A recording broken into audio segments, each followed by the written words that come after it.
তোমার চারপাশে নীরবতা, কিন্তু ভেতরে ভাসছে এক অদৃশ্য তরঙ্গ। Feel the fair, ride the wave. এটা ভূত ওয়েভ, ভয় যেখানে থামে না। আসসালামু আলাইকুম, কেমন আছেন সবাই? আমি প্রান্ত চৌধুরী আপনাদের সাথে আছি। আপনারা শুনছেন ভূত ওয়েভ এপিসোড নাম্বার 10। আমাদের আজকের গল্পের নাম হচ্ছে শিব মন্দিরের ছায়া। তো চলুন বন্ধুরা, আর কথা না বাড়িয়ে আমাদের গল্পটা শুরু করা যাক। কেননা আপনারা সুদীর্ঘ 7 দিন ধরে অপেক্ষা করছিলেন আমাদের নতুন এপিসোডের জন্য। তো যারা চ্যানেলটি সাবস্ক্রাইব করেছেন তাদেরকে স্বাগত জানাচ্ছি, আর যারা এখন পর্যন্ত চ্যানেলে সাবস্ক্রাইব করেননি তারা এখনই সাবস্ক্রাইব করে নিন, যাতে আগামী সপ্তাহের এপিসোডটি আপনার মিস না হয়ে যায়। চলুন, গল্প শুরু হচ্ছে। পাহাড়ের গা ঘেঁষে ছোট্ট গ্রাম সুবর্ণপুর। গ্রামটার এক প্রান্তে জঙ্গলের ভেতর লুকিয়ে আছে এক প্রাচীন শিব মন্দির। কেউ বলে মন্দিরের গর্ভগৃহে এখন আর পূজা হয় না, কারণ বহু বছর আগে এখানে এক সাধক নিখোঁজ হয়েছিলেন। তারপর থেকে রাতে ওই মন্দিরে অদ্ভুত শব্দ শোনা যায়। কখনো শঙ্খধ্বনি, আবার কখনো ঈগলের ডানা ঝাপটানোর মতো আওয়াজ শোনা যায়।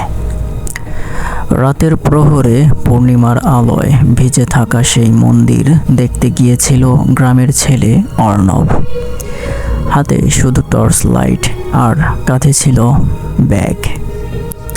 মন্দিরের সিঁড়ি পেরোতেই হঠাৎ বাতাস থেমে গেল। গাছের পাতাও যেন স্তব্ধ হয়ে দাঁড়ালো। টর্চের আলো পড়ল পাথরের মূর্তির ওপর, কিন্তু মূর্তির চোখ যেন হঠাৎ চকচক করে উঠল। অন্য পেছনে তাকাতেই দেখল গর্ভগৃহের ভেতর থেকে ধীরে ধীরে বেরিয়ে আসছে এক লম্বা ছায়া। ছায়াটা মানুষের মতন নয়, লম্বা দেহ, মাথায় গরুর শিংয়ের মতো কিছু। গলার ভেতর থেকে ভেসে আসছে মৃদু গর্জন। কে আমার স্থান ভাঙাতে এসেছে?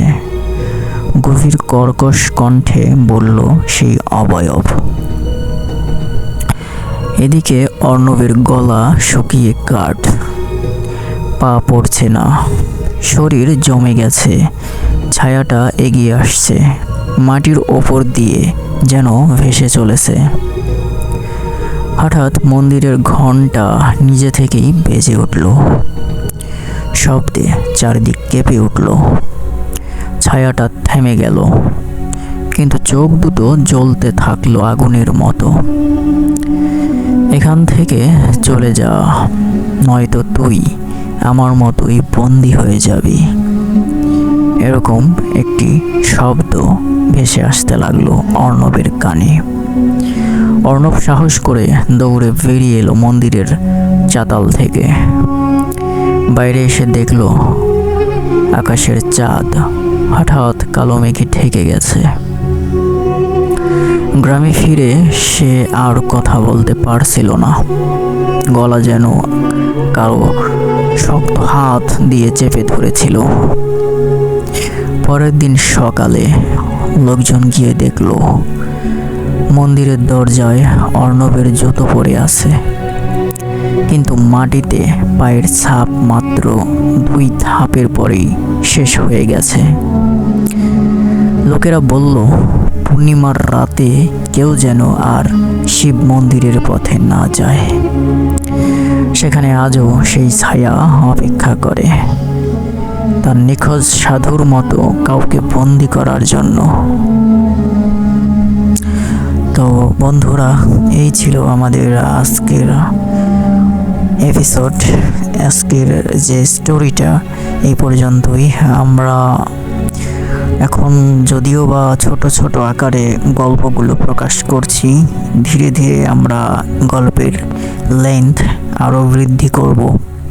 এবং যারা নতুন আছেন তাদের জ্ঞাতার্থে আরও একটা কথা জানিয়ে রাখি, সেটা হচ্ছে আমাদের সমস্ত এপিসোডগুলোই এখন পর্যন্ত কাল্পনিক।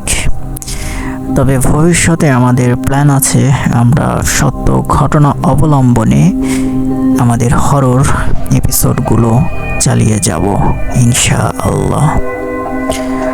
দেখা হবে, কথা হবে আগামী এপিসোডে। ততক্ষণ পর্যন্ত সকলে ভালো থাকুন, সুস্থ থাকুন। আল্লাহ হাফেজ।